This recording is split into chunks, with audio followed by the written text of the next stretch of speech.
Sebelum ceritanya dimulai, silakan tulis di kolom komentar dari daerah mana saja teman-teman yang menonton cerita ini. Jangan lupa like dan subscribe agar channel ini bisa semakin berkembang dan bisa mempersembahkan cerita yang lebih menarik lagi. Udara di dalam kantor pos terasa pengap. Kontras dengan terik matahari sore yang membakar aspal di luar. Aroma kertas tua dan lem bercampur dengan hembusan angin lesu dari kipas angin di langit-langit yang berputar malas. Senja berdiri di antrean, memeluk sebuah amplop coklat ke dadanya. Amplop itu tidak terlalu besar, tetapi terasa begitu berat. Seolah isinya adalah beban bertahun-tahun yang akhirnya ia kumpulkan dalam satu wadah. Tangannya yang memegang amplop itu sedikit gemetar, bukan karena takut, tetapi karena luapan emosi yang akhirnya menemukan muaranya. Dingin pendingin ruangan tidak mampu meredam debaran di jantungnya yang terasa seperti genderang perang. Perang yang akan ia mulai sendirian, untuk dirinya sendiri. Ia melirik ke sekeliling. Orang-orang datang dan pergi dengan urusan mereka masing-masing. Seorang ibu mengirim paket untuk anaknya yang kuliah di luar kota. Sepasang anak muda membeli perangko untuk surat cinta mereka. Seorang bapak tua membayar tagihan rutin. Semua tampak normal. Tidak ada yang tahu bahwa di dalam amplop coklat yang senja dekap, tersimpan sebuah keputusan final. Sebuah surat pemutusan hubungan yang akan mengakhiri 8 tahun pernikahannya. Surat gugatan cerai. Ia menarik napas dalam-dalam, mencoba menenangkan dirinya. Kilasan-kilasan kejadian beberapa hari terakhir berputar di benaknya seperti film rusak. Pemicunya adalah sebuah foto. Sebuah foto yang Rendra, suaminya, kirimkan secara tidak sengaja. Seharusnya foto itu dikirimkan untuk Valerie, wanita simpanannya. Tapi entah karena keteledoran atau takdir sedang berpihak padanya, foto itu justru masuk ke ponselnya. Dalam foto itu, Rendra tersenyum lebar, memeluk pinggang Valerie dengan mesra. Mereka berdiri di balkon sebuah kamar hotel dengan latar belakang pemandangan laut yang biru dan indah. Rendra hanya mengenakan celana pendek, dan Valerie mengenakan bikini. Senyum mereka begitu lepas, begitu bahagia. Senyum yang sudah lama tidak pernah Rendra berikan untuknya. Di bawah foto itu ada tulisan singkat. Akhirnya bisa santai berdua. Kerjaan di proyek beres. Proyek. Kata itu terasa seperti tamparan keras. Rendra pamit padanya 2 hari sebelumnya. Katanya ada proyek penting di luar pulau yang harus ia awasi langsung. Ia bilang ini kesempatan besar untuk karirnya.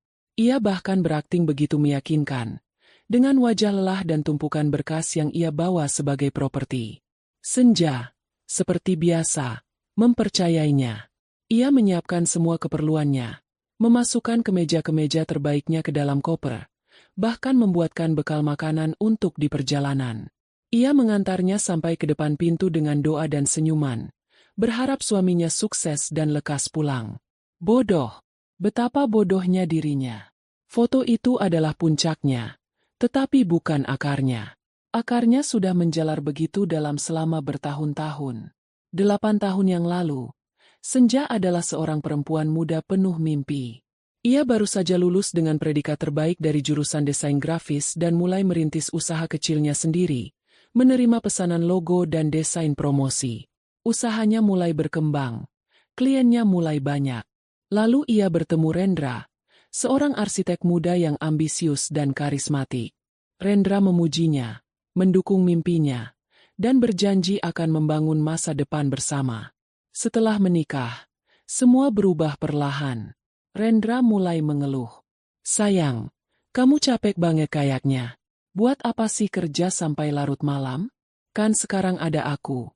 Awalnya terdengar seperti perhatian, tetapi lama-kelamaan menjadi sebuah tuntutan. Fokus urus rumah aja, ya? Aku lebih suka pulang kerja. Rumah sudah rapi dan ada makanan hangat. Senja, yang mencintai Rendra, mencoba mengerti. Ia mengurangi pekerjaannya, menolak beberapa klien. Hingga akhirnya, Rendra memintanya berhenti total. Penghasilanku lebih dari cukup buat kita berdua. Aku nggak mau istriku kecapean. Lagian, apa kata orang nanti kalau istri seorang Rendra masih harus banting tulang?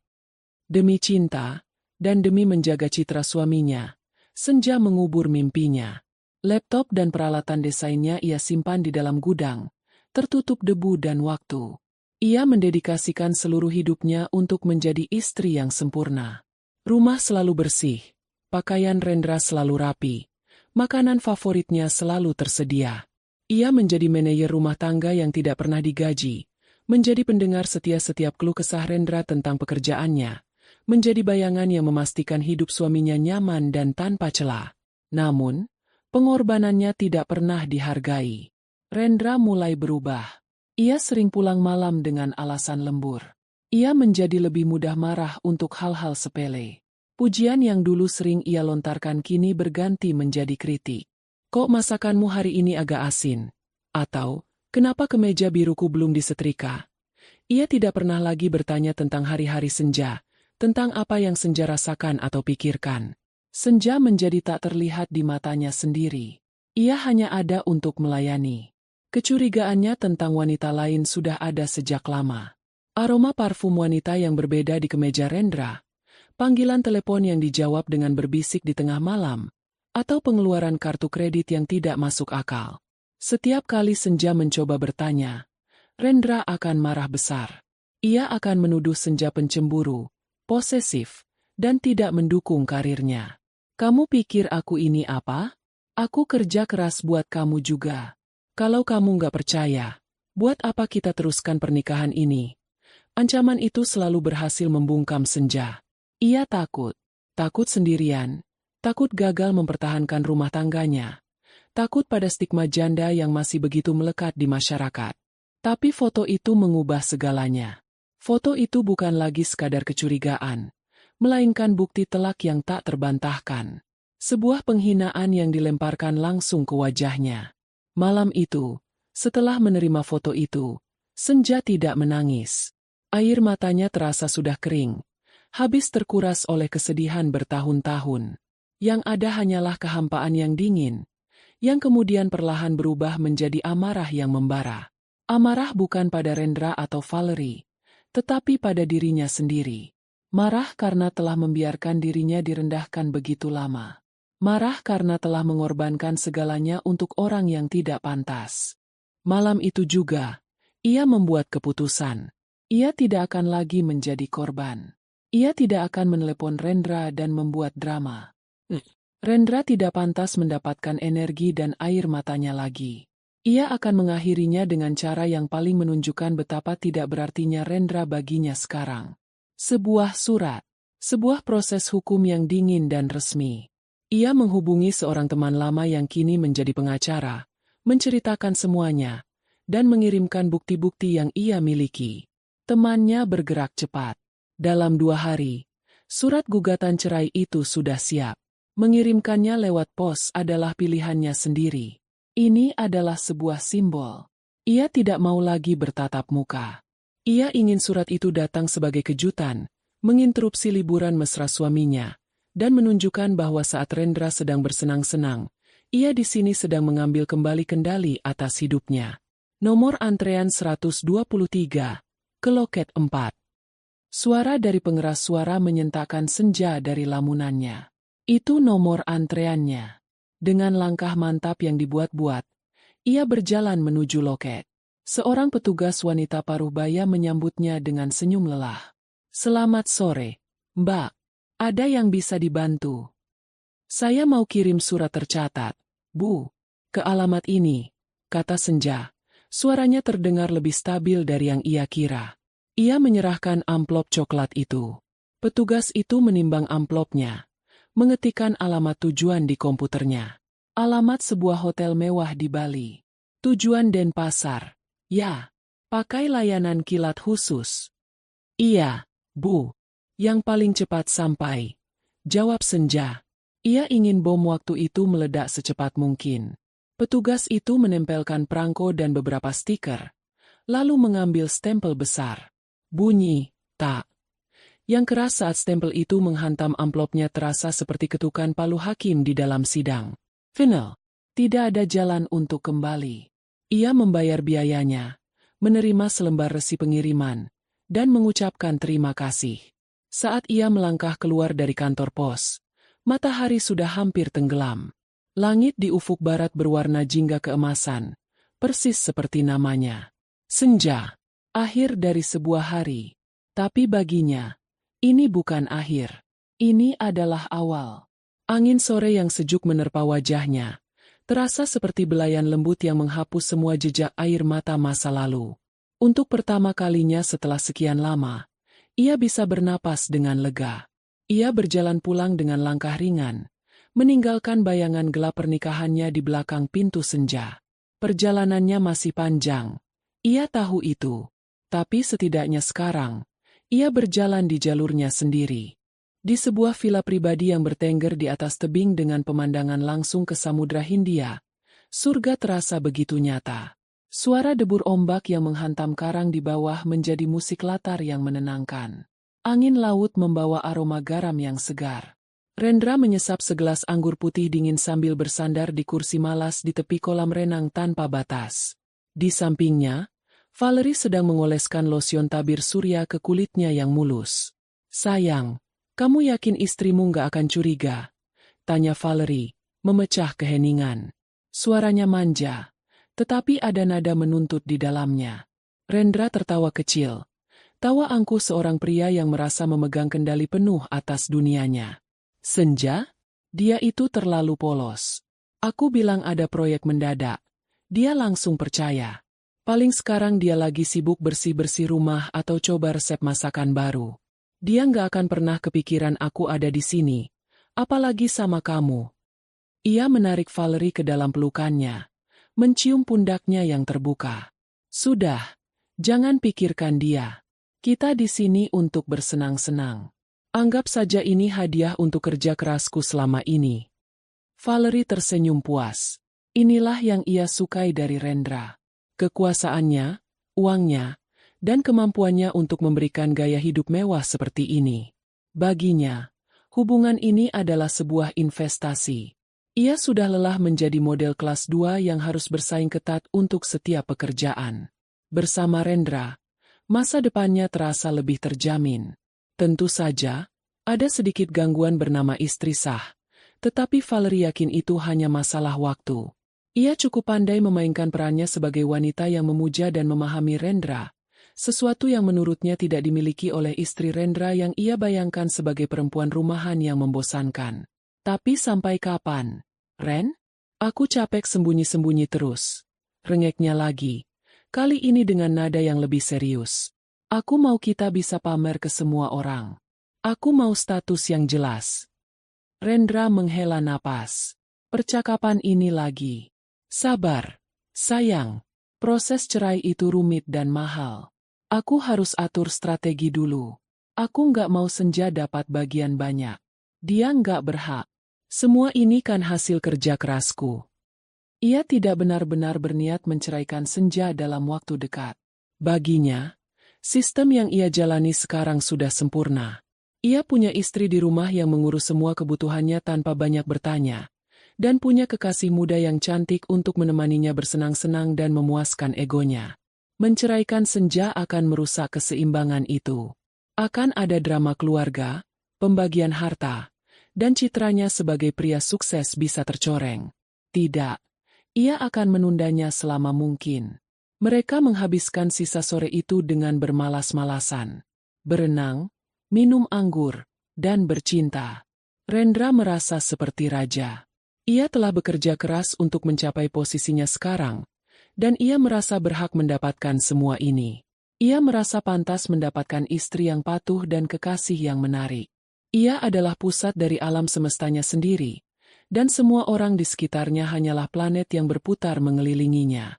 Menjelang petang, saat mereka sedang bersiap untuk makan malam di sebuah restoran mewah, seorang staf hotel mengetuk pintu villa mereka. "Permisi, Pak Rendra. Ada kiriman surat tercatat untuk Bapak." Rendra mengerutkan kening. "Surat? Dari siapa?" tanyanya dengan nada kesal. Liburannya yang sempurna terganggu oleh hal sepele seperti ini. "Kurir pos yang antar, Pak. Harus diterima langsung oleh penerima," jawab staf itu sopan. Dengan langkah malas, Rendra berjalan ke pintu dan menandatangani bukti terima. Ia mengambil amplop coklat itu, membolak-baliknya. Tidak ada nama pengirim, hanya stempel pos dan stiker-stiker resmi. Mungkin dokumen dari kantor yang menyusul, pikirnya. Ia melemparkan amplop itu ke atas meja kopi di ruang tengah dan kembali ke kamar untuk memakai kemejanya. Apaan tuh? Tanya Valerie sambil merapikan riasannya di depan cermin. Nggak tahu. Paling dokumen nggak penting dari kantor. Nanti saja aku lihat. Jawab Rendra acuh tak acuh. Namun, rasa penasaran mengganggunya. Saat Valerie masih di kamar mandi, ia kembali ke ruang tengah, mengambil amplop itu, dan merobeknya dengan tidak sabar. Ia mengeluarkan beberapa lembar kertas yang terlipat rapi. Matanya menyapu baris pertama di kertas paling atas. Kop suratnya berwarna emas, dengan lambang Garuda. Pengadilan Agama. Jantungnya berhenti berdetak sesaat. Ini pasti salah. Mungkin surat panggilan sebagai saksi untuk kasus teman atau kerabat. Ia terus membaca. Matanya terpaku pada dua nama yang tertulis tebal. Senja binti, nama ayah Senja, sebagai penggugat, dan Rendra bin, nama ayah Rendra, sebagai tergugat. Di bawahnya, tertulis dengan jelas, perihal, gugatan cerai. Dunia Rendra seakan runtuh dalam sekejap. Udara di ruangan mewah itu tiba-tiba terasa sesak. Suara debur ombak yang tadi menenangkan kini terdengar seperti gemuruh yang mengejeknya. Ia membaca isi surat itu berulang kali. Mencoba mencari kesalahan, mencoba meyakinkan dirinya bahwa ini hanya mimpi buruk. Tetapi tulisan itu begitu jelas. Alasan-alasan gugatan disebutkan satu persatu. Perselingkuhan, penelantaran secara emosional. Bahkan ada lampiran salinan foto dirinya bersama Valerie yang ia kirimkan tempo hari. Hahaha. Rendra tiba-tiba tertawa. Tawa yang terdengar aneh dan Dipaksakan. Ini nggak mungkin. Ini lelucon. Valerie keluar dari kamar mandi, terkejut mendengar tawa Rendra. Kamu kenapa, Ren? Kok ketawa sendiri? Rendra menunjukkan surat itu pada Valerie. Wajahnya pucat pasi.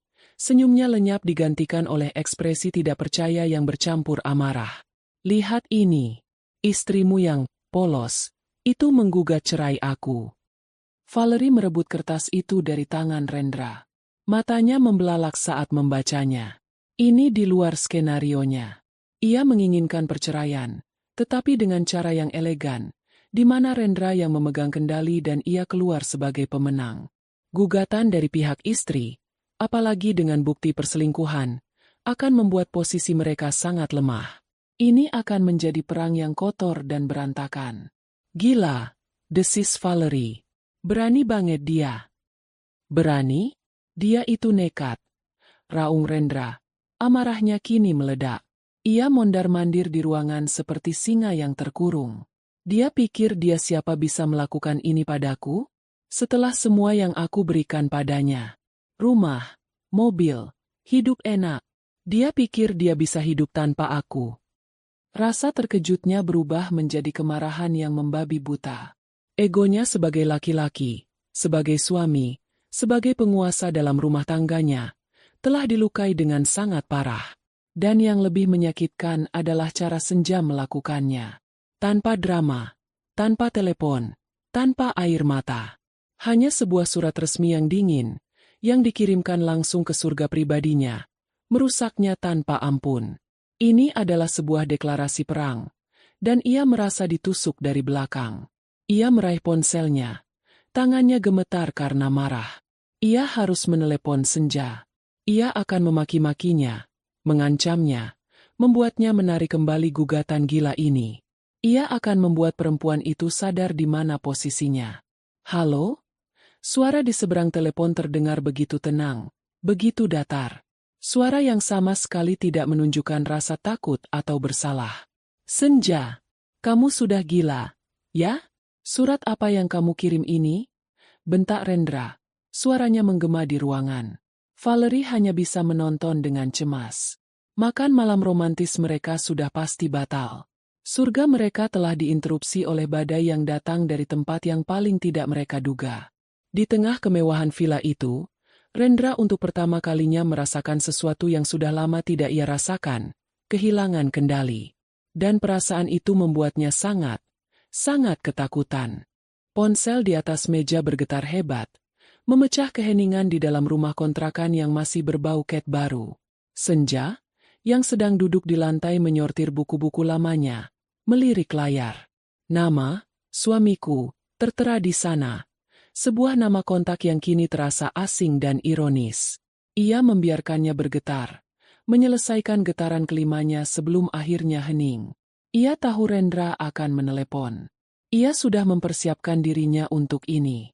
Beberapa detik kemudian, ponsel itu bergetar lagi. Kali ini, Senja menarik napas panjang, menghembuskannya perlahan, lalu menggeser ikon hijau. Ia tidak mengatakan apa-apa, hanya menunggu. Senja, kamu sudah gila, ya? Surat apa yang kamu kirim ini? Suara bentakan Rendra di seberang sana terdengar nyaring, bahkan sedikit pecah. Khas orang yang sedang dikuasai amarah. Senja bisa membayangkan wajahnya yang memerah, urat lehernya yang menonjol. Dulu, suara seperti itu akan membuatnya gemetar ketakutan, membuatnya buru-buru meminta maaf bahkan jika ia tidak bersalah. Tapi sekarang, anehnya, ia tidak merasakan apa-apa. Suara itu terdengar jauh, seperti suara orang asing yang sedang mengamuk di jalanan.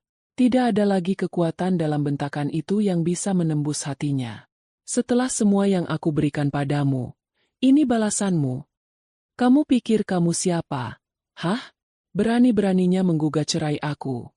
Rendra terus berteriak. Rentetan makian dan tuduhan keluar dari mulutnya. Ia menuduh Senja tidak tahu berterima kasih. Menuduhnya punya laki-laki lain. Menuduhnya sengaja ingin menghancurkan hidupnya. Semua tuduhan yang dulu akan membuatnya menangis, kini hanya terdengar seperti dengungan nyamuk. Senja tetap diam, membiarkan Rendra mengeluarkan semua amarahnya. Ia memandangi sampul sebuah buku desain grafis miliknya yang sudah kusam, mengusapnya dengan lembut. Ini dunianya yang dulu, dunia yang ia tinggalkan demi Rendra. Dan kini, ia akan mengambilnya kembali. Kamu dengar aku tidak, Senja? Cepat tarik gugatan itu sekarang juga. Aku tidak mau tahu. Kalau tidak, kamu akan menyesal. Ancam Rendra, suaranya mulai serak. Akhirnya, Senja membuka suara. Nadanya tenang, dingin, dan tanpa emosi. Semua sudah kujelaskan di surat. Mas, kalau ada yang tidak kamu mengerti, bicaralah dengan pengacaraku. Nomornya ada di surat itu juga. Hening sejenak di seberang sana. Rendra pasti terkejut. Ia mengharapkan tangisan, permohonan, atau pertengkaran sengit. Ia tidak siap menghadapi ketenangan ini. Pengacara? Kamu pakai pengacara untuk melawanku. Suaranya terdengar tidak percaya. Ini bukan untuk melawanmu, jawab Senja, masih dengan nada yang sama. Ini untuk menyelesaikan apa yang sudah tidak bisa dipertahankan lagi. Aku tutup teleponnya. Dan sebelum Rendra sempat membalas, Senja menekan tombol merah. Ia mematikan ponselnya, meletakkannya di sudut ruangan. Selesai. Satu jembatan lagi telah ia bakar. Ada sedikit getaran di tangannya, sisa-sisa adrenalin. Tapi di dalam hatinya, ia merasa lega. Begitu lega. Ia bersandar ke dinding, memejamkan mata, dan membiarkan ingatannya kembali ke 2 hari yang lalu. Hari di mana ia meninggalkan rumah itu. Setelah menghubungi pengacaranya, langkah pertama yang ia lakukan adalah menelepon Sari, sahabatnya sejak kuliah. Sar, aku butuh bantuanmu. Aku mau pindahan, katanya di telepon, tanpa basa-basi. Sari, yang sudah tahu seluk-beluk pernikahannya, tidak banyak bertanya. Aku sampai di rumahmu dalam 30 menit. Siapkan kopi. Dan benar saja, Sari datang dengan mobil bak terbukanya, membawa beberapa kardus kosong dan wajah penuh tekad. Akhirnya, hanya itu yang Sari katakan sambil memeluk Senja erat. Pelukan itu memberikan kekuatan yang luar biasa. Mereka mulai berkemas dalam diam. Senja membuka lemari pakaiannya yang besar, yang penuh dengan gaun-gaun mahal dan tas-tas bermerek. Semua itu adalah pemberian Rendra. Benda-benda itu adalah simbol status, bagian dari perannya sebagai istri seorang arsitek sukses. Ia menatapnya sejenak, lalu menutup pintu lemari itu. Ia tidak menyentuh satupun. Ia beralih ke laci kecil di meja riasnya. Di sana ia menyimpan barang-barang yang lebih personal. Ia mengambil beberapa helai baju sederhana yang ia beli dengan sisa uang belanja, beberapa potong pakaian lama yang nyaman. Ia juga membuka kotak perhiasan. Ia meninggalkan kalung berlian dan gelang emas pemberian Rendra. Ia hanya mengambil sebuah cincin perak sederhana dengan ukiran bunga, hadiah dari almarhum ayahnya saat ia lulus kuliah.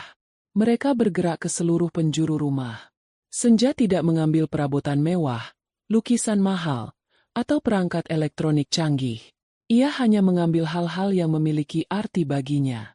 Dari ruang kerja, ia mengambil tumpukan buku-buku novel kesukaannya. Dari dapur, ia membawa pulang set cangkir teh peninggalan neneknya. Lalu ia meminta Sari membantunya naik ke gudang. Di sudut yang paling berdebu, teronggok harta karunnya yang terlupakan. Sebuah komputer tabung lama, sebuah tablet gambar digital generasi pertama, dan sebuah kotak besar berisi portofolio karya-karyanya. Saat membuka kotak itu, aroma kertas tua menyeruak. Ia melihat lagi desain-desain yang pernah ia buat.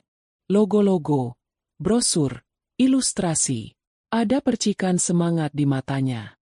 Ini adalah dirinya. Diri sejatinya yang telah lama ia kubur. Bawa semua ini, katanya pada Sari. Suaranya bergetar menahan haru. Saat mengemasi barang-barang ini, Senja merasakan setiap sudut rumah itu berbicara padanya. Ruang tamu yang megah tempat ia sering merasa kesepian menunggu Rendra pulang. Dapur modern tempat ia menghabiskan ribuan jam memasak makanan yang kadang bahkan tidak disentuh suaminya. Kamar tidur mewah yang menjadi saksi bisu air matanya di malam-malam yang dingin.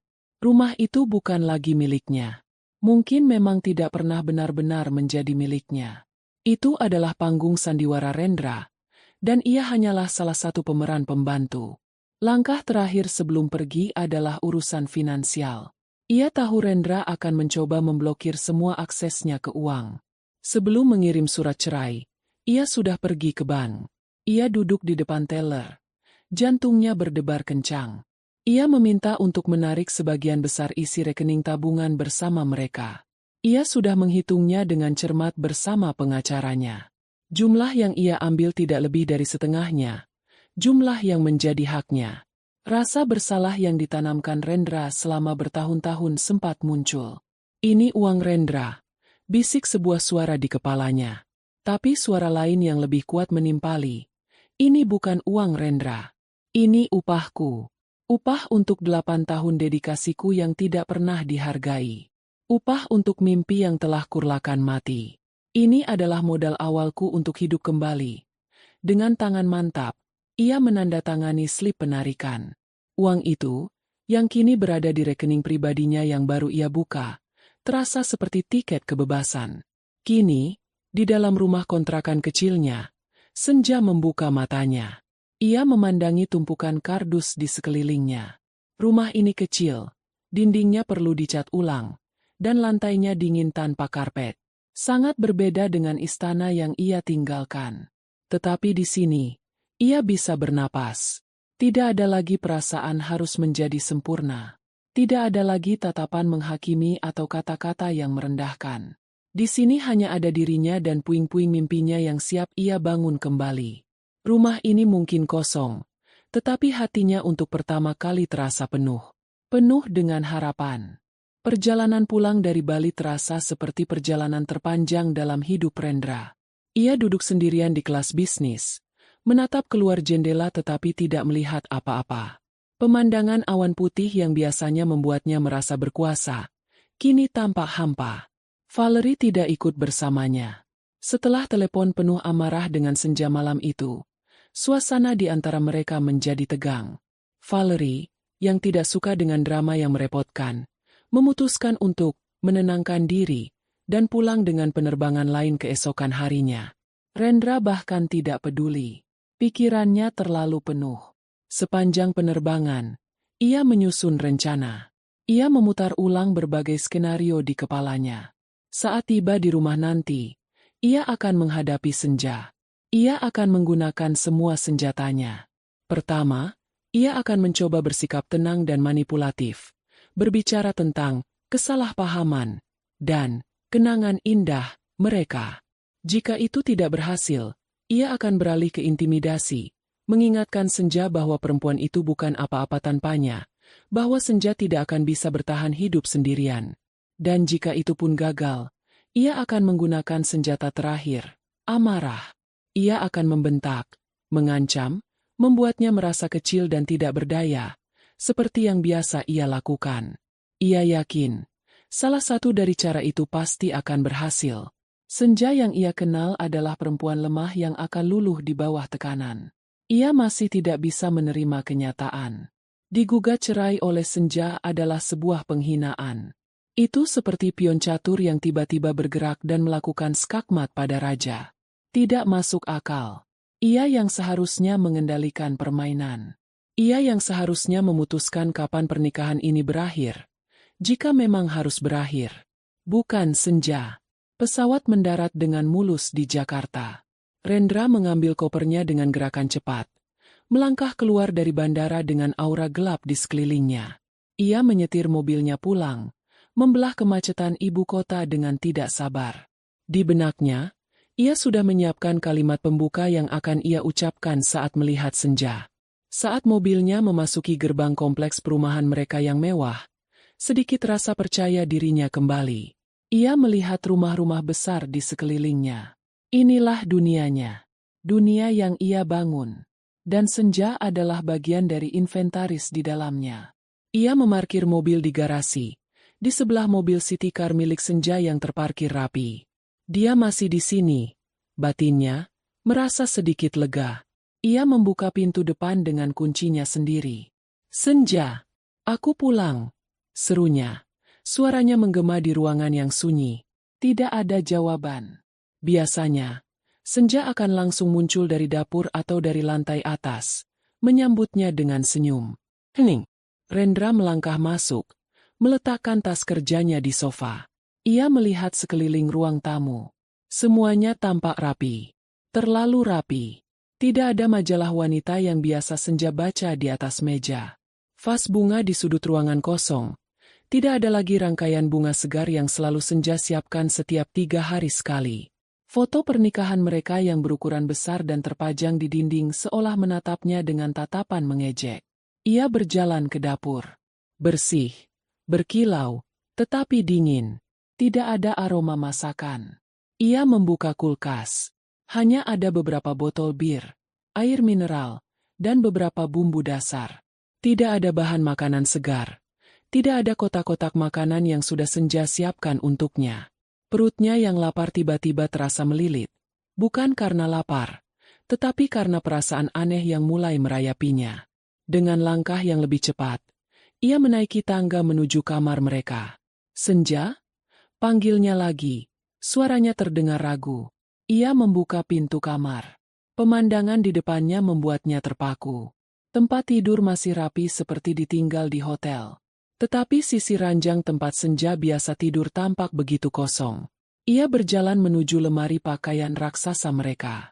Dengan tangan bergetar, ia membuka pintu di bagian sisi Senja. Kosong. Bukan benar-benar kosong. Beberapa gaun malam yang mahal dan pakaian bermerek yang jarang dipakai masih tergantung di sana, seperti hantu dari kehidupan masa lalu. Tetapi semua pakaian sehari-hari Senja, blus-blus sederhananya, celana kainnya, daster favoritnya, semuanya lenyap. Ia membuka laci-laci. Pakaian dalam, kaos kaki, semua milik Senja sudah tidak ada. Yang tertinggal hanyalah kotak-kotak perhiasan pemberiannya. Isinya masih utuh. Ia beralih ke meja rias. Sisi meja milik Senja bersih total. Tidak ada lagi botol-botol pelembab, lotion, atau peralatan rias sederhana miliknya. Hanya ada bekas aroma parfum lembutnya yang samar-samar tertinggal di udara. Aroma yang selalu ia anggap remeh, tetapi kini terasa begitu menyesakan. Panik mulai menjalari dirinya. Ia berlari keluar kamar, memeriksa kamar tamu, ruang kerja, bahkan kamar mandi tamu. Tidak ada jejak Senja. Ia seperti lenyap di telan bumi, hanya menyisakan barang-barang mewah pemberian Rendra, seolah ingin mengatakan bahwa semua itu tidak ada artinya. Dalam kepanikannya, ia teringat sesuatu. Gudeng. Ia berlari menuruni tangga menuju gudang di belakang rumah. Ia membuka pintunya yang sedikit berderit. Matanya langsung tertuju pada sudut tempat Senja dulu menyimpan peralatan desainnya. Sudut itu sekarang kosong melompong. Debu di lantai membentuk sebuah persegi panjang, menandakan di mana dulu kotak-kotak itu berada. Kesadaran menghantamnya seperti ombak besar. Senja tidak hanya pergi. Dia telah mengevakuasi hidupnya. Dia tidak membawa kemewahan yang Rendra berikan, tetapi dia membawa kembali mimpi-mimpi yang pernah Rendra paksa untuk ia kubur. Fakta ini, entah kenapa, terasa lebih menyakitkan daripada lemari yang kosong. Gagal. Semua rencananya untuk mengintimidasi dan memanipulasi Senja gagal total bahkan sebelum dimulai. Lawannya tidak ada di medan perang. Dengan putus asa, ia mengambil ponselnya. Ia harus mencari tahu di mana Senja berada. Ia menekan nomor telepon ibu mertuanya. "Halo, Tante? Ini Rendra," sapanya, mencoba terdengar seramah mungkin. "Tante, apa Senja ada di sana?" "Dia tidak ada di rumah.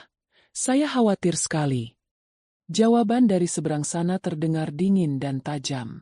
"Rendra, Senja aman. Dan dia sudah membuat keputusannya.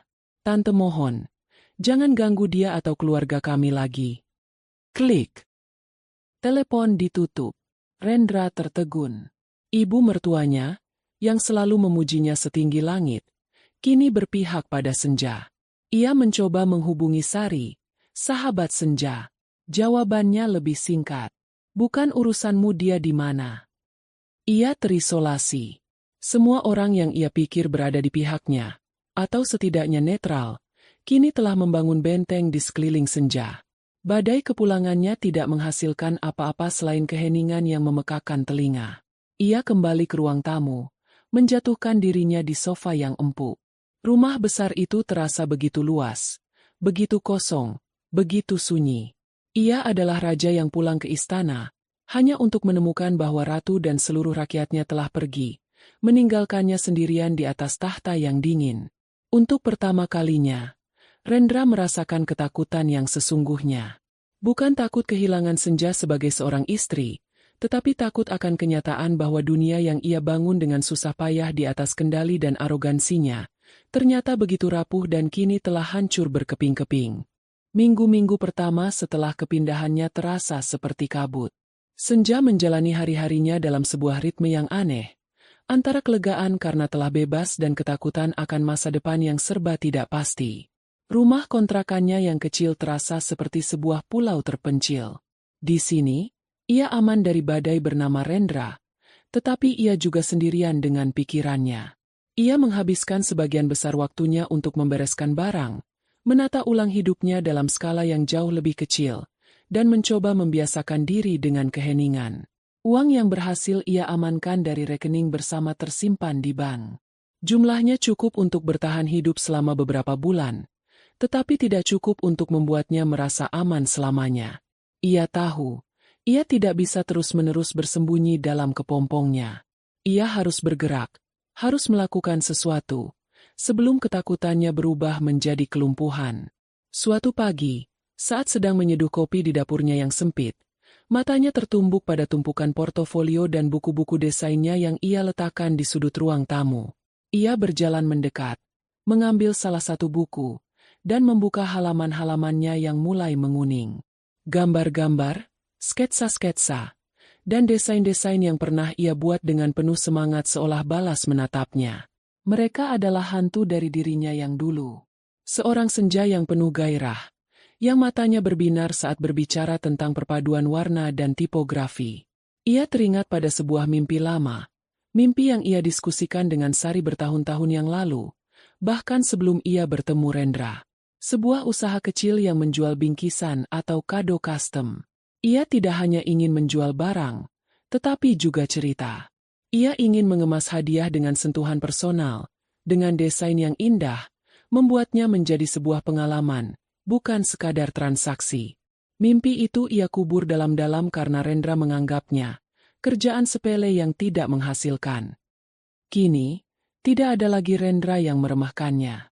Kini, yang ada hanyalah dirinya dan sisa-sisa mimpi itu. Sebuah ide mulai terbentuk di benaknya. Dengan gemetar, ia mengambil laptop lamanya yang berhasil ia selamatkan dari gudang.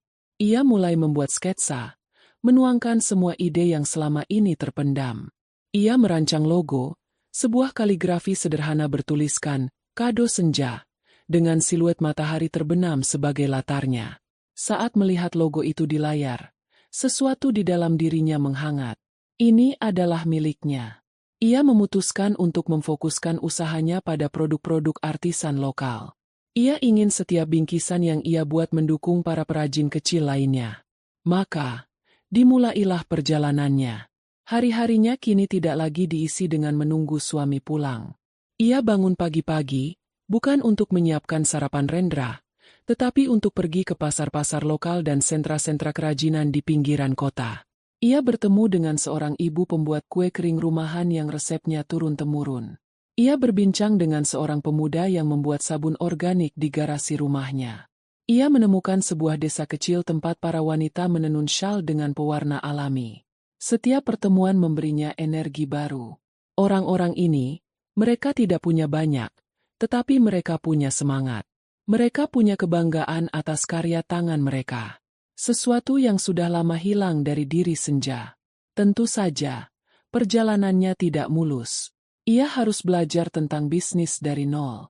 Ia menghabiskan malam-malamnya untuk membaca artikel tentang pemasaran digital, tentang cara menghitung harga pokok penjualan, tentang manajemen stok. Kepalanya pusing, dan seringkali ia merasa kewalahan. Ada malam di mana ia duduk sendirian di depan laptopnya, merasa begitu kecil dan bodoh, dan tergoda untuk menyerah. Untuk apa semua ini? Bisiknya pada diri sendiri. Bukankah lebih mudah hidup seperti dulu, tanpa perlu pusing memikirkan uang? Tetapi bayangan kehidupan seperti dulu, bayangan menjadi bayang-bayang Rendra, sudah cukup untuk membuatnya kembali bergidik dan menguatkan tekadnya. Ia tidak mau kembali ke sana.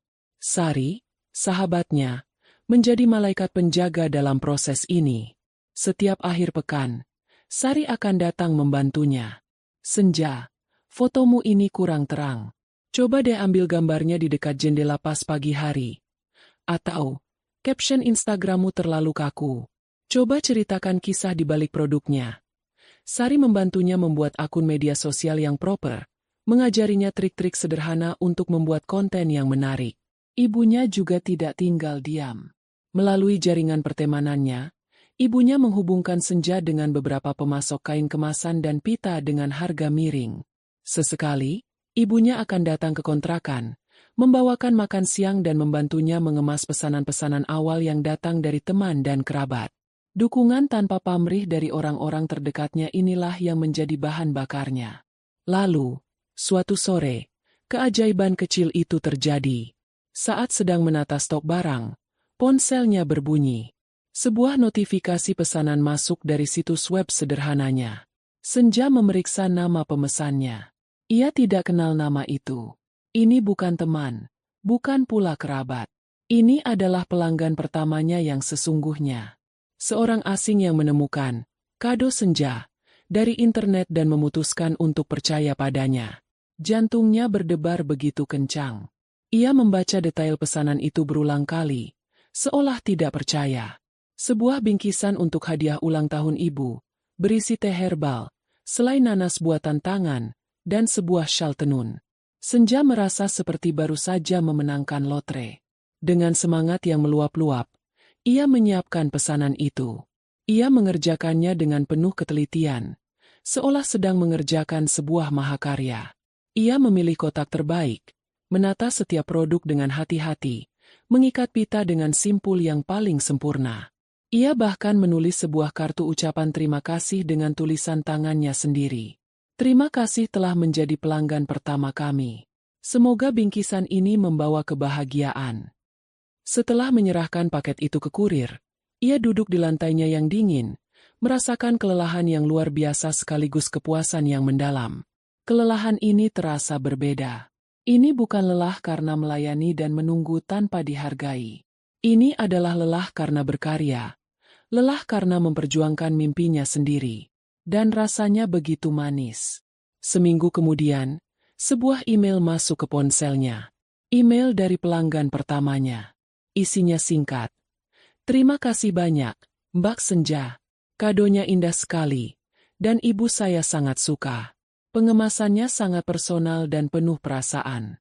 Saya pasti akan memesan lagi nanti." Senja membaca email itu sambil menangis. Kali ini, bukan tangisan kesedihan atau keputusasaan. Ini adalah tangisan haru. Sebuah pengakuan atas kerja kerasnya. Sebuah validasi bahwa ia bisa. Bahwa ia berharga.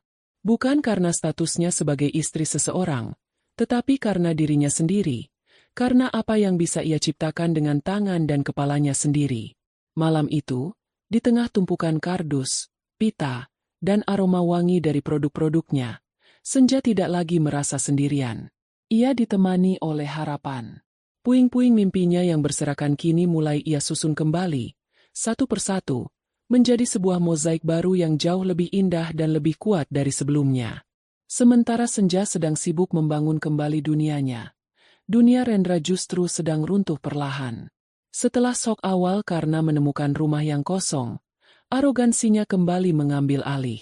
Ia berpikir, ini hanya sementara. Senja hanya sedang merajuk. Paling lama sebulan. Dia pasti akan kehabisan uang dan datang memohon untuk kembali. Ia hanya perlu menunggu. Tetapi kenyataan menghantamnya lebih cepat dari yang ia duga. Panggilan pertama datang dari pengacaranya. "Pak Rendra, saya sudah menerima surat balasan dari pengacara Ibu Senja. Mereka menolak mediasi dan ingin langsung lanjut ke proses pengadilan," kata pengacara itu di telepon dengan nada formal. Selain itu, mereka melampirkan bukti-bukti yang cukup kuat terkait tuduhan perselingkuhan, termasuk bukti transfer dana ke rekening pihak ketiga dan foto-foto. "Posisi kita cukup sulit," Rendra mengumpat dalam hati. Jadi Senja tidak hanya pergi, dia sudah mempersiapkan perang ini dengan matang.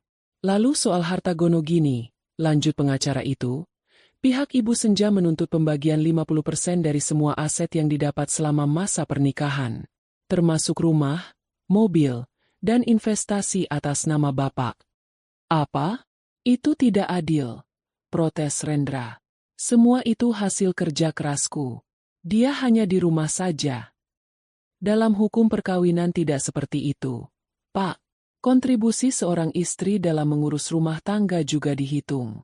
Dan dengan adanya bukti perselingkuhan di pihak Bapak, posisi tawar Ibu Senja menjadi sangat tinggi di mata hakim." Setelah telepon itu ditutup, Rendra membanting ponselnya ke sofa. Kepalanya pusing. Ia mulai menghitung. Setengah dari segalanya. Itu berarti gaya hidupnya akan terancam. Proyek-proyeknya memang besar, tetapi pengeluarannya juga tidak sedikit. Cicilan rumah mewah, cicilan mobil sport, dan tentu saja, biaya untuk memanjakan Valerie. Tekanan finansial ini mulai memengaruhi segalanya.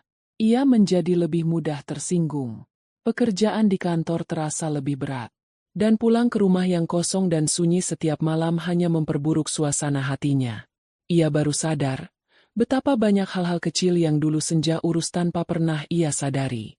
Cucian kotor kini menumpuk, tagihan-tagihan hampir terlambat dibayar, dan ia lebih sering makan makanan cepat saji karena tidak ada yang memasak untuknya. Hubungannya dengan Valerie juga mulai terasa dampaknya. Valerie, yang terbiasa dengan kemewahan tanpa batas, tidak mengerti atau tidak mau mengerti tentang tekanan yang sedang Rendra hadapi. Suatu malam, mereka sedang makan di sebuah restoran Italia. Rendra sengaja memilih restoran yang tidak terlalu mahal, tidak seperti biasanya. Valerie langsung menyadarinya. "Kok kita makan di sini?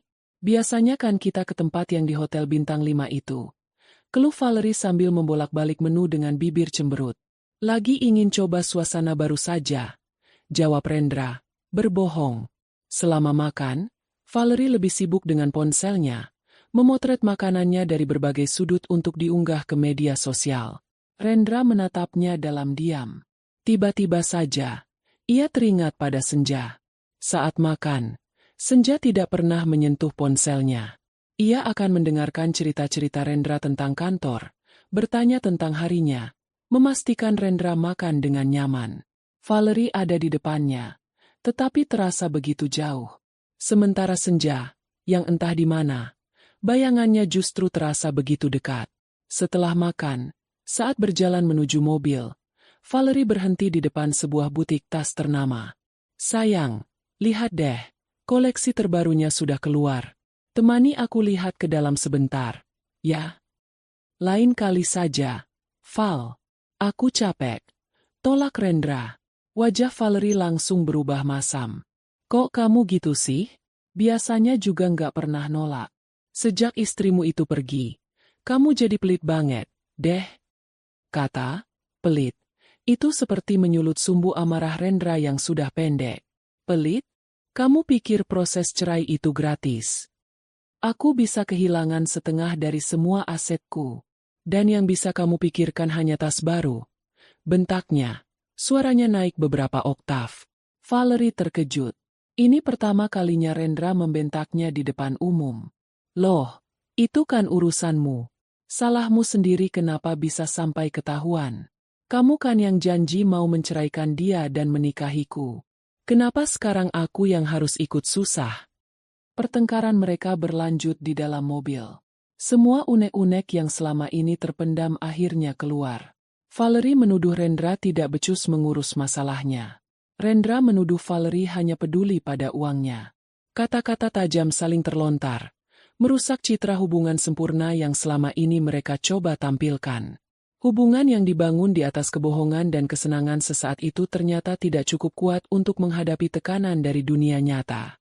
Malam itu, Valerie meminta diantar pulang ke apartemennya sendiri. Aku butuh waktu untuk berpikir, katanya dengan dingin sebelum membanting pintu mobil. Rendra tidak mencoba menahannya. Ia pulang sendirian ke rumahnya yang besar dan gelap. Ia menyalakan lampu ruang tengah dan keheningan langsung menyergapnya.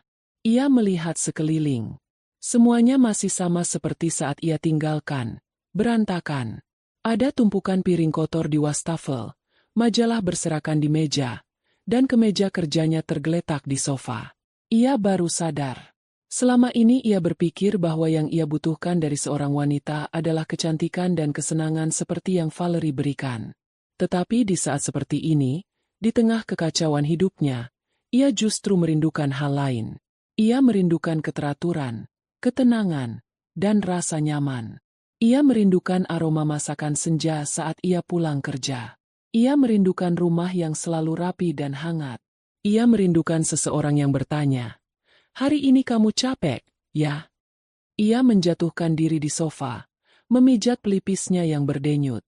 Ia telah menukar sebuah rumah yang damai dengan sebuah surga palsu yang kini mulai menunjukkan retak-retaknya. Dan di dalam kesunyian malam itu, untuk pertama kalinya, sebuah pertanyaan mengerikan muncul di benaknya. Apakah ia telah membuat kesalahan terbesar dalam hidupnya? Beberapa bulan berlalu. Musim berganti. Dan begitu pula kehidupan senja. Kado senja, yang dimulai dari sebuah ide impulsif di lantai rumah kontrakan, kini mulai menemukan bentuknya. Ruang tamunya yang dulu kosong, kini telah berubah menjadi sebuah bengkel kerja yang ramai.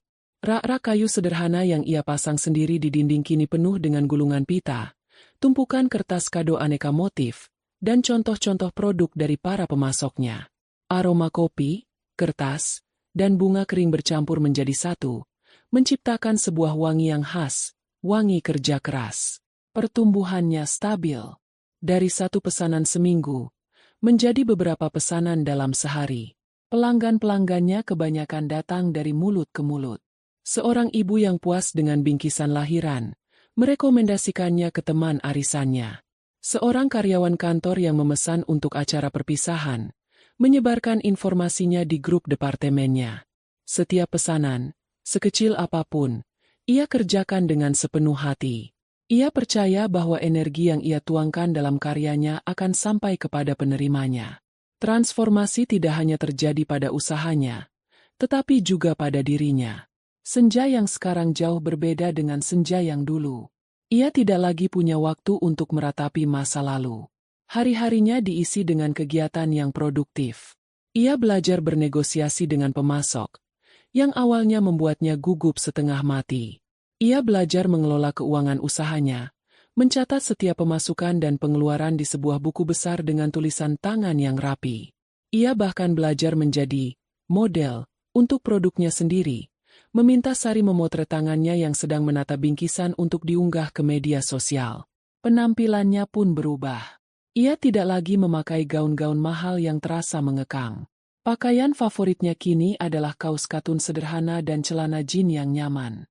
Rambutnya lebih sering ia ikat ekor kuda.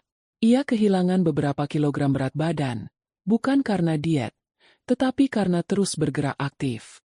Lingkaran hitam di bawah matanya karena kurang tidur kadang terlihat jelas, tetapi matanya memancarkan binar yang berbeda. Binar semangat dan rasa memiliki tujuan. Ia tampak lebih hidup, lebih bersinar, dibandingkan saat ia masih menjadi Nyonya Rendra yang bergelimang kemewahan tetapi kosong di dalam. Lalu, pada suatu hari Rabu yang biasa, sebuah pesanan masuk. Namanya terdengar familiar. Dina. Ia adalah seorang narablog dan selebgram lokal yang cukup berpengaruh. Dikenal karena sering mengulas produk-produk lokal yang unik. Senja sedikit gugup saat menyiapkannya.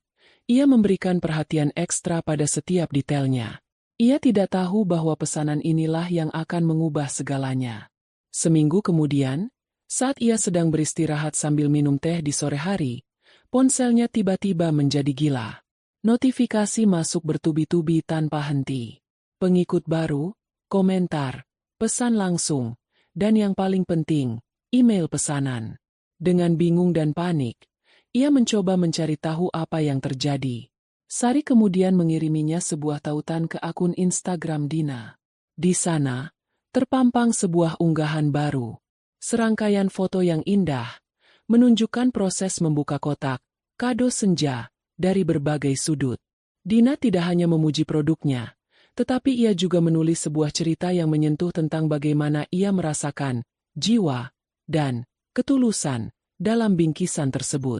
Ia memuji pemilihan produk artisan lokalnya, memuji desain kemasannya yang elegan, dan secara khusus menyoroti kartu ucapan terima kasih tulisan tangan dari Senja. Di akhir tulisannya, ia mengajak para pengikutnya untuk mendukung usaha-usaha kecil seperti kado senja. Efeknya luar biasa. Dalam semalam, pengikut akun usahanya melonjak dari ratusan menjadi ribuan. Dan yang lebih penting, pesanan membanjir. Ponselnya terus berdering, email terus masuk. Ia kewalahan, tetapi juga diliputi euforia yang tak terkira. Beberapa hari berikutnya terasa seperti angin topan. Senja hampir tidak tidur. Ia sadar ia tidak bisa mengerjakannya sendirian lagi. Ia menelepon Sari. Sar, aku butuh bantuanmu. Ini bukan lagi permintaan tolong. Aku mau mempekerjakanmu paruh waktu. Aku akan bayar. Sari tertawa di seberang telepon dan langsung setuju. Ia juga menelepon ibunya, memintanya membantu mengurus bagian pembelian dari pemasok. Ia tiba-tiba telah menjadi seorang bos kecil bagi usahanya sendiri. Di tengah kesibukan itu, saat sedang mengikat pita di sebuah kotak pesanan hingga larut malam, Senja berhenti sejenak. Ia memandangi tumpukan kotak yang siap kirim di sudut ruangan. Ia mekar. Seperti bunga gurun yang disangka mati, ternyata ia hanya membutuhkan kesempatan untuk tumbuh di tanahnya sendiri, dengan air dari usahanya sendiri. Ia tidak lagi membutuhkan taman mewah milik orang lain untuk merasa indah. Di belahan kota yang lain, di dalam sebuah rumah yang dingin dan sepi, Rendra sedang menelusuri media sosial di ponselnya tanpa tujuan. Hidupnya terasa monoton dan kelabu. Hubungannya dengan Valerie sudah di ujung tanduk, penuh dengan pertengkaran. Proses perceraiannya berjalan alot dan menguras energi serta uang. Ia merasa lelah. Saat itulah ia melihatnya. Istri dari salah seorang kliennya mengunggah ulang cerita Instagram dari seorang narablog bernama Dina. Unggahan itu menampilkan sebuah kotak kado yang elegan. Rendra hampir saja melewatinya. Tetapi kemudian matanya menangkap sebuah nama di pojok bawah. Kado senja. Jantungnya berdebar sedikit lebih cepat. Ia mengetuk profil itu. Matanya membelalak. Itu benar. Logo matahari terbenam yang ia lihat di sketsa-sketsa lama Senja. Foto-foto produk yang ditata dengan apik, dengan gaya yang sangat ia kenali sebagai sentuhan estetika Senja. Lalu ia melihatnya. Sebuah foto candid, mungkin diambil oleh temannya, menampilkan senja yang sedang tertawa. Tangannya sibuk menata bunga kering. Ia terlihat berbeda. Lebih kurus, tetapi lebih cerah. Tawanya lepas, tanpa beban. Perempuan di foto itu bukan lagi bayangan lemah yang biasa menunggunya di rumah. Perempuan itu adalah seseorang yang mandiri, yang bersinar dengan cahayanya sendiri. Rendra terus menggulir ke bawah, membaca puluhan, bahkan ratusan komentar positif dari para pelanggan. Indah sekali. Pelayanannya ramah banget. Bangga sama produk lokal. Perasaan aneh menjalari dirinya. Sebuah campuran yang rumit antara tidak percaya, kesal, dan cemburu. Bagaimana mungkin? Bagaimana mungkin Senja, perempuan yang ia anggap tidak akan bisa apa-apa tanpanya, kini membangun sesuatu yang begitu sukses? Kesuksesan Senja terasa seperti sebuah tamparan keras baginya. Setiap pujian untuk Senja di kolom komentar itu seolah menjadi vonis atas kegagalannya sendiri dalam menilai istrinya. Namun, di balik semua perasaan negatif itu, terselip sesuatu yang lain. Sesuatu yang sangat kecil, yang hampir tidak berani ia akui. Secuil rasa bangga. Ia ingat, samar-samar, Senja pernah menceritakan mimpi ini kepadanya di awal pernikahan mereka. Mimpi yang ia tertawakan dan ia suruh untuk dilupakan. Dan kini, mimpi itu menjadi kenyataan, tanpa bantuannya sedikit pun. Kesadaran itu menghantamnya dengan keras.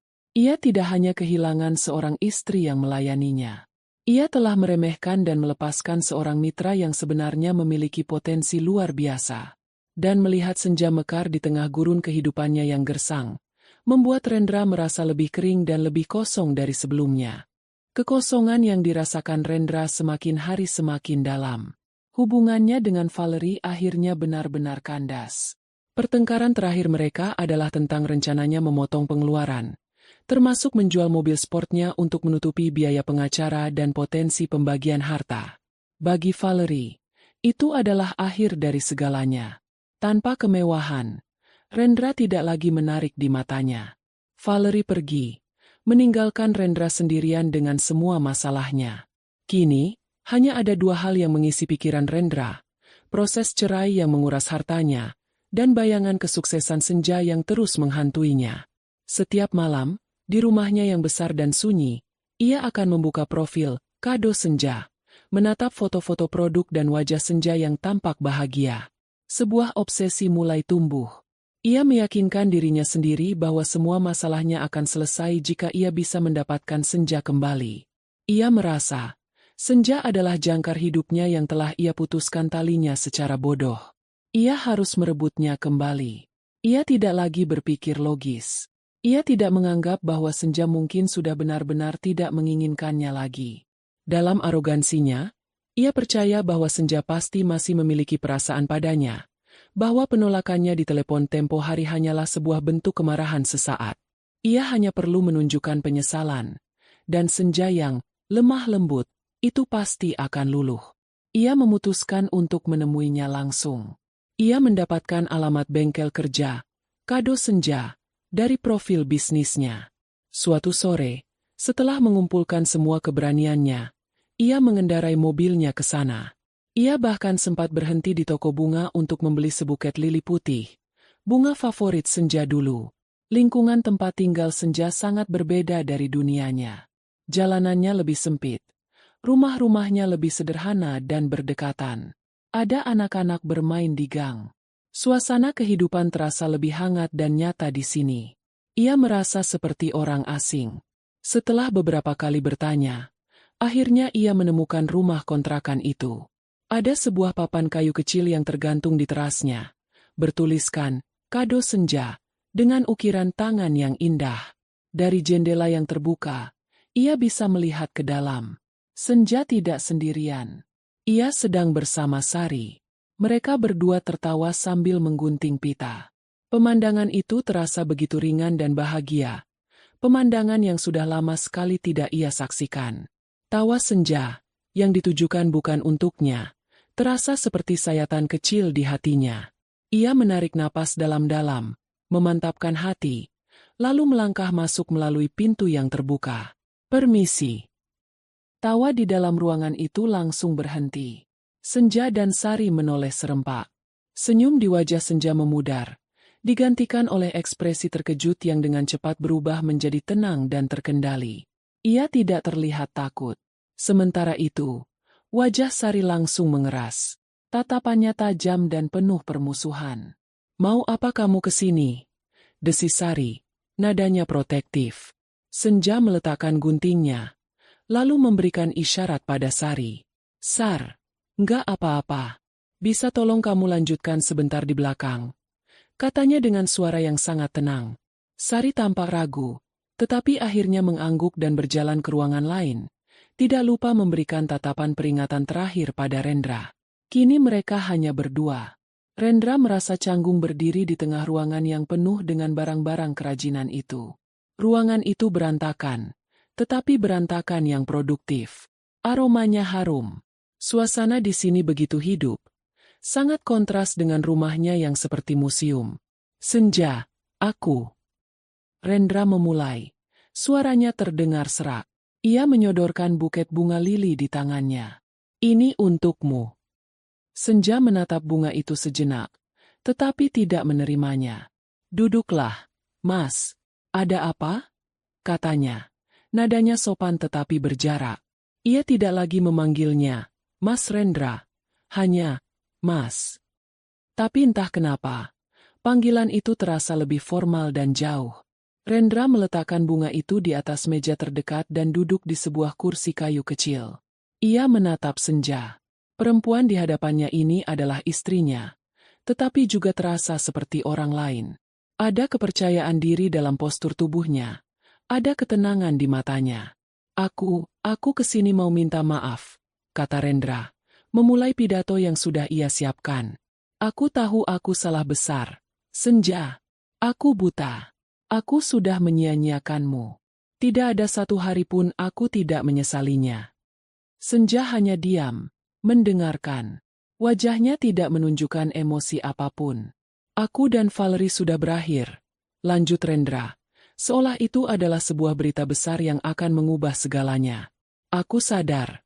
Selama ini aku hanya mengejar sesuatu yang semu. Yang nyata itu kamu. Kebahagiaanku itu ada bersamamu. Aku sadar sekarang." Ia mencoba meraih tangan Senja yang tergeletak di atas meja. "Senja, tolong, beri aku satu kesempatan lagi. Kita bisa mulai dari awal. Aku janji akan berubah. Aku akan mendukung usahamu ini. Aku akan melakukan apa saja. Aku kangen kamu." Tangannya hanya sempat menyentuh ujung jari Senja sebelum perempuan itu menarik tangannya kembali dengan perlahan, tanpa sentakan. Gerakan kecil itu terasa seperti sebuah penolakan yang telak. Akhirnya, Senja angkat bicara. Suaranya lembut, tetapi setiap katanya terasa kokoh seperti batu karang. "Terima kasih, Mas, atas permintaan maafnya. Aku hargai niat baikmu untuk datang ke sini." Ia berhenti sejenak, menatap lurus ke mata Rendra. "Tapi, jawaban aku adalah tidak." "Kenapa?" potong Rendra. Nada putus asa mulai terdengar. "Karena Valerie? Aku sudah meninggalkannya. Karena aku menyakitimu? Aku berjanji tidak akan mengulanginya." Senja menggeleng pelan. "Bukan karena itu. Ini bukan lagi tentang kamu atau tentang Valerie. Ini tentang aku." Ia melanjutkan, "Orang yang kamu cari, Senja yang dulu rela melakukan apa saja untukmu, yang hidupnya berpusat padamu, dia sudah tidak ada, Mas. Dia sudah mati hari itu, saat aku mengirim surat cerai itu. Dan aku yang sekarang, aku tidak mau kembali ke kehidupan itu. Aku sudah memaafkanmu," katanya lagi. "Bukan untuk memberimu kelegaan, tetapi untuk membebaskan diriku sendiri. Dan aku sudah bebas sekarang. Aku bahagia. Kebahagiaan yang aku bangun dengan tanganku sendiri. Dari puing-puing yang kamu tinggalkan. Dan aku tidak akan merobohkannya lagi hanya untuk membangun kembali penjara yang dulu pernah mengurungku." Kata-katanya tidak diucapkan dengan amarah. Tidak ada dendam. Yang ada hanyalah sebuah kebenaran yang tenang dan final. Kebenaran itu menghantam Rendra lebih keras daripada tamparan atau makian. Semua rencana penebusannya, semua kata-kata manisnya, semuanya hancur berantakan. Ia sadar, ia tidak sedang berbicara pada istrinya yang penurut.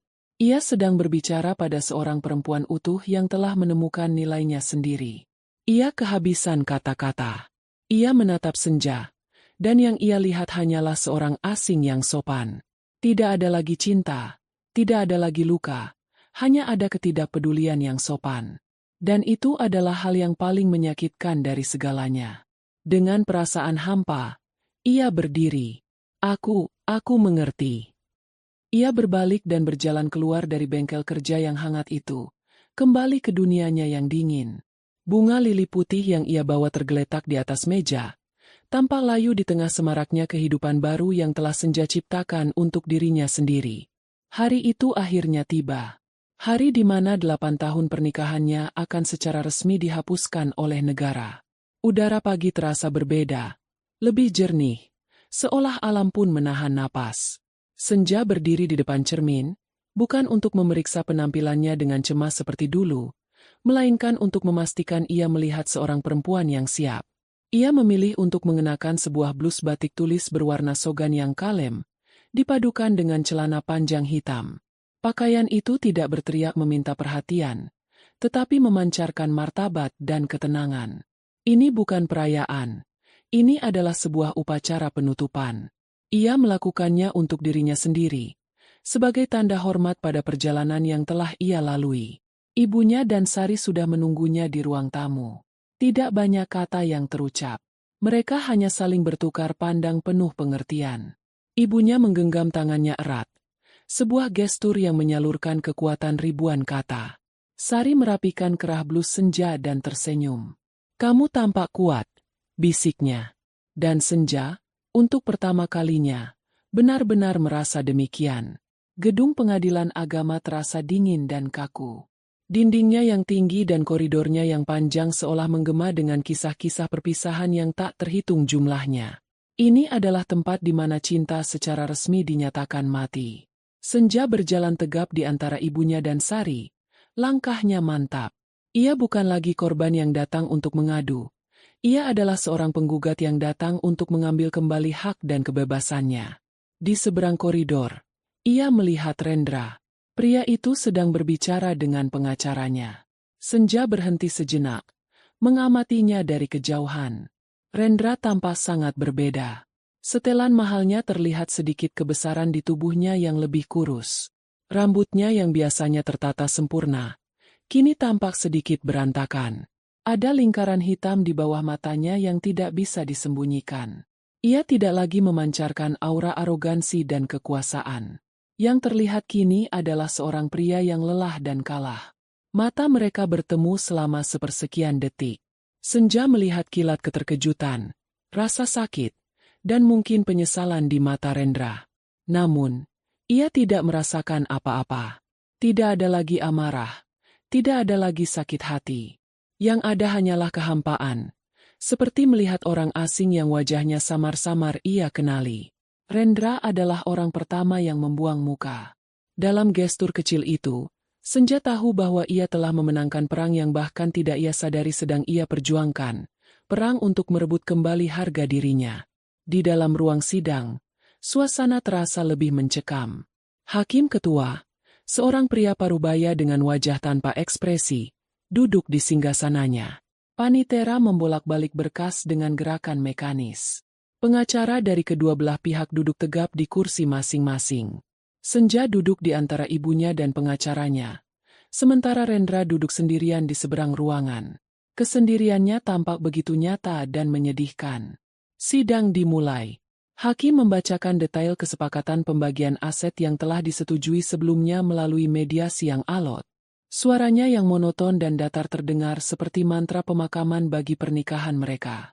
Aset berupa 1 unit rumah di alamat Jalan Cendana nomor 18, beserta isinya, jatuh kepada pihak penggugat, Saudari Senja.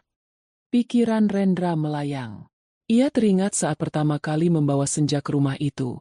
Saat rumah itu masih kosong dan berbau semen. Ia ingat bagaimana mata Senja berbinar-binar saat membayangkan di mana akan meletakkan sofa atau taman bunga kecil di halaman belakang. Semua itu ia anggap sebagai latar belakang dari panggung kesuksesannya. Ia tidak pernah sadar bahwa Senjalah yang mengubah bangunan itu menjadi sebuah rumah. Aset berupa 2 unit kendaraan roda 4, satu atas nama penggugat dan satu atas nama tergugat, menjadi hak milik masing-masing. Aset berupa investasi reksadana dan saham atas nama tergugat, saudara Rendra, dibagi 2 sama rata kepada kedua belah pihak. Setiap kalimat yang diucapkan hakim terasa seperti sayatan. Ini bukan lagi hanya tentang kehilangan uang. Ini tentang pembongkaran sebuah kehidupan yang telah ia bangun. Setiap aset yang disebutkan memunculkan sebuah kenangan, dan setiap kenangan kini diwarnai oleh kebodohannya sendiri. Ia terus melirik ke arah Senja, berharap perempuan itu akan menatapnya, menunjukkan sedikit saja emosi. Tetapi Senja tidak pernah menoleh. Pandangannya lurus tertuju pada hakim, wajahnya tenang, seolah ia sedang mendengarkan laporan cuaca, bukan pembagian harta hasil pernikahannya. Akhirnya, hakim sampai pada bagian penutup. Setelah mempertimbangkan semua bukti dan kesaksian, serta kesepakatan yang telah dicapai oleh kedua belah pihak, pengadilan memutuskan untuk mengabulkan gugatan cerai dari pihak penggugat. Hakim mengangkat palu kayunya yang kecil. Ruangan itu hening sesaat. Semua mata tertuju pada palu itu. Bagi Senja, palu itu adalah kunci yang akan membuka gerbang kehidupannya yang baru. Bagi Rendra, palu itu adalah batu nisan bagi masa lalunya. Tok!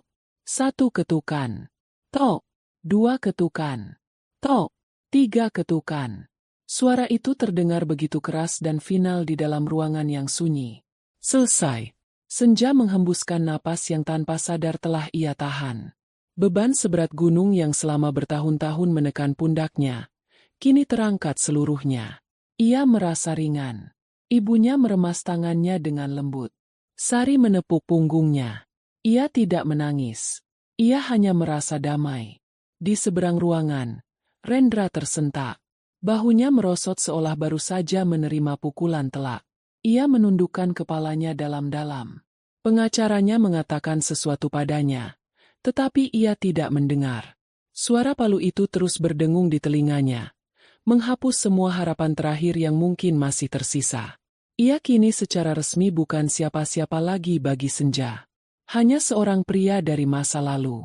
Saat persidangan dibubarkan, Senja berdiri. Ia tidak melirik ke arah Rendra sama sekali. Bersama ibu dan sahabatnya, ia berjalan keluar dari ruang sidang. Saat pintu terbuka dan cahaya matahari dari luar menerobos masuk, Senja merasa seolah ia baru saja keluar dari sebuah gua yang gelap. Ia melangkah menuju cahaya itu, meninggalkan bayang-bayang kehidupannya yang lama di belakang, di dalam ruangan dingin tempat palu hakim baru saja membebaskannya. Perjalanannya belum selesai, tetapi babak yang paling menyakitkan telah resmi ditutup. 1 tahun kemudian, di sebuah jalan yang tidak terlalu ramai, di antara sebuah toko buku independen dan kedai kopi mungil, berdiri sebuah toko kecil dengan fasad bercat putih gading. Sebuah papan nama kayu dengan ukiran kaligrafi yang elegan tergantung di atasnya. Kado Senja. Dari jendela kaca besarnya, terlihat interior toko yang hangat dan penuh cita rasa. Rak-rak kayu memajang aneka produk artisan, mulai dari keramik buatan tangan, lilin aromaterapi, kain-kain tenun, hingga toples-toples kue kering yang tampak lezat. Semuanya ditata dengan indah, menunjukkan sentuhan pribadi pemiliknya. Di dalam, Senja sedang mengajari seorang karyawan baru cara mengikat pita gaya Jepang yang menjadi ciri khas tokonya. Ia tampak berbeda, lebih berisi, dengan pipi yang lebih ranum. Rambutnya ia potong sebahu, membuatnya tampak lebih segar. Ia mengenakan blus linen sederhana dan senyumnya tidak pernah lepas dari wajahnya. Nah, tarik sisi yang ini sedikit lebih kencang, lalu buat simpulnya di tengah. Coba deh, katanya dengan sabar. Karyawannya, seorang gadis muda bernama Tika, mengangguk dan mencoba meniru. Tokonya kini memiliki 2 orang karyawan paruh waktu. Sari pun telah memutuskan untuk bergabung secara penuh, menangani semua urusan pemasaran digital dan operasional online dari sebuah kantor kecil di bagian belakang toko. Usaha yang dulu dimulai di lantai rumah kontrakan, kini telah menjadi sebuah bisnis nyata yang menghidupi beberapa orang. Pagi itu, sebelum toko resmi dibuka, Senja duduk di mejanya yang terletak di sudut ruangan. Ia tidak lagi menulis surat gugatan cerai yang penuh luka. Di hadapannya terbentang sebuah buku catatan tebal. Ini adalah surat barunya. Isinya bukan lagi tentang masa lalu, melainkan tentang masa depan. Ia sedang membuat daftar ide untuk koleksi bingkisan hari raya yang akan datang. Kolaborasi dengan perajin perak dari kota gede. Tulisnya, mencari pemasok madu hutan organik. Setiap baris yang ia tulis adalah sebuah benih harapan. Di seberang jalan, sebuah sedan berwarna perak metalik melambat dan berhenti. Di balik kemudi, duduk seorang pria. Rendah. Ia tidak lagi mengendarai mobil sportnya yang mencolok. Penampilannya pun lebih biasa. Kemeja kantor standar, tanpa jam tangan mewah yang dulu selalu melingkar di pergelangan tangannya. Ia hanya duduk di sana dalam diam, memandangi toko kecil di seberang jalan. Ia sudah sering melakukannya beberapa bulan terakhir. Sekadar lewat, hanya untuk melihat. Ia melihat toko itu tumbuh dari sebuah ruko kosong menjadi sebuah tempat yang penuh kehangatan dan kehidupan. Ia melihat Senya melalui jendela kaca itu. Ia melihatnya tertawa bersama karyawan, menyapa pelanggan dengan ramah, atau sekadar menyiram tanaman hias di depan toko. Setiap kali melihatnya, perasaan yang sama selalu muncul. Sebuah sesal yang dalam dan sunyi, yang sudah menjadi bagian permanen dari dirinya. Ia melihat kebahagiaan yang nyata, kebahagiaan yang tidak ada hubungannya dengan uang atau status. Kebahagiaan yang lahir dari gairah dan kerja keras. Kebahagiaan yang pernah ditawarkan kepadanya, yang dengan sombongnya ia buang. Pagi itu, ia melihat Senja tertawa. Tawa yang begitu lepas dan ringan, yang sampai terasa di seberang jalan. Tawa itu adalah bukti nyata dari dunianya yang baru. Sebuah dunia di mana Rendra tidak memiliki tempat sama sekali. Ia adalah hantu yang mengintip ke dalam sebuah pesta meriah yang tidak akan pernah bisa ia masuki.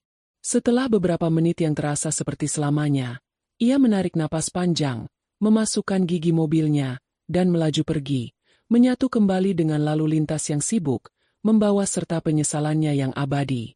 Senja, yang sedang sibuk berdiskusi dengan Sari tentang desain baru, tidak menyadari keberadaan mobil itu sama sekali. Pikirannya sudah terlalu penuh dengan hal-hal yang akan datang. Seorang pelanggan masuk. Seorang ibu yang sudah menjadi langganan tetapnya. "Selamat pagi, Mbak Senja." Sapa ibu itu dengan ramah. "Pagi, Bu." "Wah, kelihatannya cerah sekali hari ini." Balas Senja, senyumnya tulus. Ia berdiri, siap melayani, siap memulai harinya.